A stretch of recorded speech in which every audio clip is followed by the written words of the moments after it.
반갑습니다. 네, 반갑습니다. 선배 진짜 오랜만이에요. 그러니까 네. 요즘 이제 코로나 때문에 사실 기사실 잘 못 나오니까 네. 서로 기사로만 보잖아요, 우리가. 나는 기사로만. 특히나 의미 있는 기사를 못 쓴 저 같은 사람들은 그 존재감이 점점 사라지는 것 같아요. 아, 신이력 파란색이라서 이거 뭐 입히면 투명 인간으로 나오는 거 아니에요? 이게? 선배 이제 일단은 저희 그 기획 콘텐츠 취중 진담인데 타이틀 마음에 드시나요? 아니, 전혀. 전혀 마음에 안 듭니다, 사실. 술도 없고 취재할 때 그 취재라는 건 알겠는데 좀 너무 좀 진부한 제목을 붙이신 게 아닌가 하는 좀 생각이 좀 들어요. 기획거리 없을 때 그냥 갖다 붙이는 제목들 있잖아요. 사실 저는 좀 부담스럽습니다. 제가 소방방재청 시절도 조금 알고 국민안전처 시절도 좀 알고 독립 개청한 이후에도 계속 출입을 하고 있어서 오히려 많이 경험했다는 게 뭐 다른 작용으로 오해를 일으키는 뭐 이런 역할도 할 수도 있어서 그래서 좀 부담스럽긴 해요, 오늘 이 자리가. 그동안에 이제 제가 기사로 쓰지 못했던 것들, 뭐 그런 것들도 좀 얘기를 하고 싶고 기대를 했는데 약간 기대치에 약간 좀 미치지 못했던 것들 그런 것도 좀 얘기를 하려고 합니다. 저는. 여전히 적지 않은 화재가 발생하고 적지 않은 피해자가 발생하고 최근에 뭐 쿠팡이라든가 울산에서는 순직 가신 분도 계시고 하는데 좀 그런 아쉬움에 대해서 조금 더 얘기를 하고자 합니다. 감독청으로 이제 개청이 됐다라는 그때 당시를 좀 회고해 보시면 그건 어떤 의미를 갖는 거였을까요? 잠시만요. 갑자기 왼쪽. 인기가 많아서 그렇죠. 아니에요. 마감 앞두고 이래 마감 앞두고. 스팸 같네요. 소방청 개청은 실제로 단일한 지휘 체계를 가지고 현장 소방서장이 아니면 소방본부장이 네네. 소방청장이 이 육상 재난에 대한 모든 그 상황을 통제하고 지휘하고 그것에 대한 책임을 지는 뭐 이런 의미로서의 개청의 의미가 있었던 것 같아요. 지금까지는 화재 현장에서 화재 원인에 대한 조사가 기본적으로 옛날에 이제 경찰이 많이 담당을 했었죠. 이제 국과수에 넘겨서 이제 했는데 이제는 전문 화재 조사관 제도를 통해서 소방청이 자체적인 화재 원인 조사권을 가지게 됐다는 게 자체적인 전문성을 발전시킬 수 있으면 물론이고 그런 화재 원인에 대해서 국민들에게 좀 더 납득할 수 있는 그런 답을 내놓을 수 있지 않나 저는 좀 그런 생각이 듭니다. 나의 지휘관이 확실히 있다는 것과 그렇지 않고 물론 아시겠지만 전문적이지 않게 아시는 분들이 나를 지휘한다는 건 느낌이 또 다르지 않을까 이 생각이 드네요. 화재는 이제 발생했을 때 수습하는 것도 중요하지만 제일 중요한 게 사실 예방하는 거잖아요. 사실 통계 연감을 보니까 2011년부터 2017년까지 그러니까 개청 전까지는 연간 화재가 4만 건 이하였던 적이 단 한 번도 없습니다. 영감도 보고 네, 연간 화재가 훌륭한 기자네. 이거라도 있어야지 좀 말할 거리가 있을 것 같아요. 개청 이후로 화재 건수가 감소하기 시작을 해가지고 작년에 그러니까 2020년 처음으로 4만 건 아래로 내려갔습니다. 예방 활동이 어느 정도 좀 성과를 거뒀다고 볼 수 있을 것 같아요. 사실 이게. 나중에 분석은 좀 필요하겠지만 네. 어쨌든 단순하게 수치가 그렇다면 굉장히 의미가 있을 것 같아요. 이제 저는 이제 그게 100% 개청 이후에 그 효과인지는 이제 장담하기 어렵지만 어쨌든 만약에 그게 맞다면 굉장히 큰 성과겠죠. 대부분의 화재가 부주의에 의해서 발생하는 게 현실인데 독립적인 어떤 활동을 통해서 자체적인 활동을 통해서 대국민 홍보를 할 수 있느냐 없느냐 사실 그 차이는 상당히 크다고 봐요. 저는. 화재 건수가 줄어들었는데 그 줄어든 건수가 이제 부주의로 인한 화재 건수가 많이 줄었다는 얘기예요. 그러니까 국민들이 그만큼 화재에 대해서 좀 경각심을 가지게 됐고 스스로 좀 조심하는 습관이 어느 정도는 많이 올라갔다. 소방청이 독립했다는 건 스스로 그렇게 생각할 필요 없어요. 국민들은 그냥 소방만 아는 거죠. 뭐 예전부터 소방만 알았고 지금도 소방으로 보는 거예요. 독립된 조직으로 보는데 개청하길 잘했구나라고 느끼게 알려주는 것도 사실 소방 역할일 것 같아요. 화재 사고의 언론 노출 빈도가 좀 높아진 것 같아요. 횟수보다 내용 측면에서 깊이 있게 다루는 건수가 좀 늘었다고 할까. 제가 출입하고 있어서 제가 더 유심히 그런 뉴스를 챙겨보는 건지 모르겠지만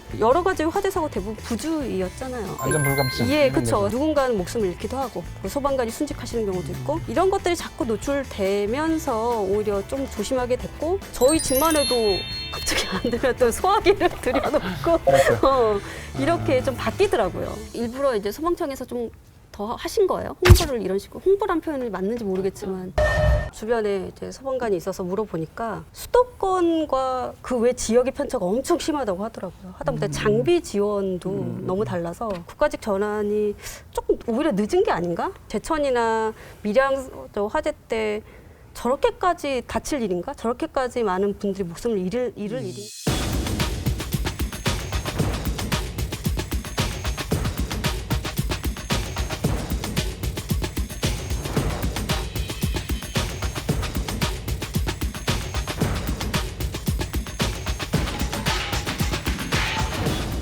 이미 분권화되어 있는 지방의 역할들을 국가가 가져오는 게 사실 맞느냐라는 좀 고민이 있었어요. 그럼에도 불구하고 이제 긍정적인 측면은 좀 있는 것 같긴 해요. 이게 좀 어떻게 긍정적인 역할을 했는지는 네. 현장에서 보는 뭐 다른 기자들 이야기도 좀 듣고 싶긴 해요. 저는 개인적으로 상당히 좀 긍정적인 효과가 많다고 보는 게 전국 어디든지 간에 한 4-5시간이면 다 갈 수 있는 그런 위치에 있잖아요. 효율적인 자원 관리를 위해서도 그거를 국가에서 통합적으로 관리하는 체계로 가는 게 저는 더 효율적이라고 보거든요, 사실. 고성 산불 때 소방차들이 줄지어서 고성으로 향하는 전국의 소방들 동원령이 내려져서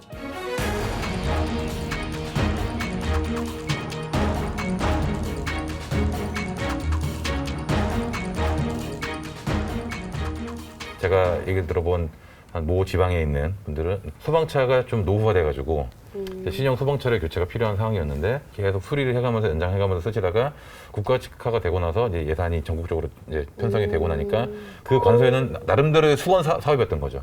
신형 소방차가 들어오는 게 이제 그런 게 이루어지는 걸 보고서 이제 국가직의 이제 바람직한 효과라고 이제 그런 평가하시는 분들도 좀 있었고 도서 지역이나 그런 데서는 만성적인 인력 부족에 시달릴 수밖에 없었는데 그런 데서도 좀 여유 있게 인원이 좀 어느 정도 보충이 되고 장기적으로는 뭐 이제 이 국가직 지방직의 사실 개념은 별 필요하지 않은 굳이 그 논쟁도 할 필요도 없고 국가직이나 지방직을 따질 이유도 없는 그냥 업무에 맞게 그 일을 하면 되는 거. 나중에 뭐 이렇게 되지 않을까 싶어요. 좀 긍정적인 평가가 많은데 이제 모르죠. 사실 어떤 제도가 바뀐다는 게 항상 긍정적일 수는 없으니까 그 사이 문제도 발생할 수 있으니까 계속 좀 지켜봐야 되고 저희가 좀 기사화를 해서 알려야 되지 않나 이런 생각을 하고 있습니다. 보도 홍보 자료는 상당히 많이 나왔던 걸로 저는 기억을 해요. 그러니까 가정용 뭐 화재 경보기라든지 간이 스프링클러 그런 거에 대한 설치 그 독려 안내 그런 거는 잊을만 하면이 아니라 잊을 틈도 없이 거의 뭐 나왔던 것 같아요. 이게 일반 국민도 그런 것 같아요. 이제는 스프링클러가 아주 일상적인 용어가 돼서 불이 나면 내가 취재도 하기 전에 일반 국민들이 그 건물에 스프링클러가 돌아갔어? 작동했어? 이렇게 묻는 거예요. 이게 일상화된 거예요. 지금 이제 국민들이 제일 먼저 묻는 거죠, 스스로. 네네. 언론에도 묻는 거야. 야, 거기 스프링클러 켜졌는지 한번 봐봐. 이렇게 묻는 게 그 수준이 그만큼 높아진 네. 안전에 대한 수준이 높아진 거니까. 소방에 대한 국민들의 눈높이도 또 그만큼 높아졌다는 것도 분명히 인정을 해야 될 것 같습니다. 소방에 대해서 항상 이제 존경하는 마음을 가지고 있고 하지만 그만큼 또 뭔가 실패를 했을 때 그만큼 들이대는 잣대도 더 가혹하게 책임도 묻겠죠. 예, 스스로를 좀 채찍질하는 그런 것도 많이 필요할 것 같습니다. 좀 제가 소방관이 아니어서 모르겠지만 사실은 매일매일 고민할 것 같아요.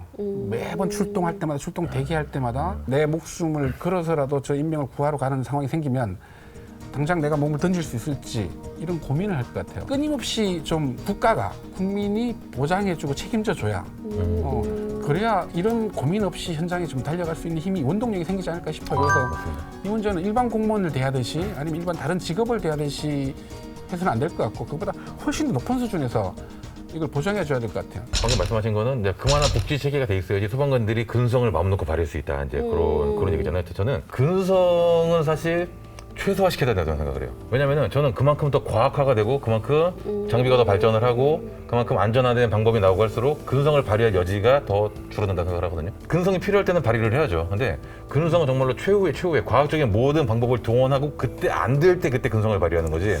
근성부터 찾으면은 오히려 가장 위험하다고 저는 봅니다. 과학화된 소방 기법, 과학화된 장비 그런 건 투자를 좀 더 적극적으로 해서 화재 현장에 들어가서 화상을 입거나 아니면 뭐 구조대장이 들어가서 구조를 하지 못하고 본인이 이제 희생당한 안타까운 일이 있었는데 이걸 로봇이 했다면 기계가 했다면 이런 분야에 대한 과감한 투자를 결정하고 정부에 건의도 하고 국회에 건의도 하고 해야 된다는 거죠. 개청 4주년 맞은 소방청에게 당부하고 싶은 이야기?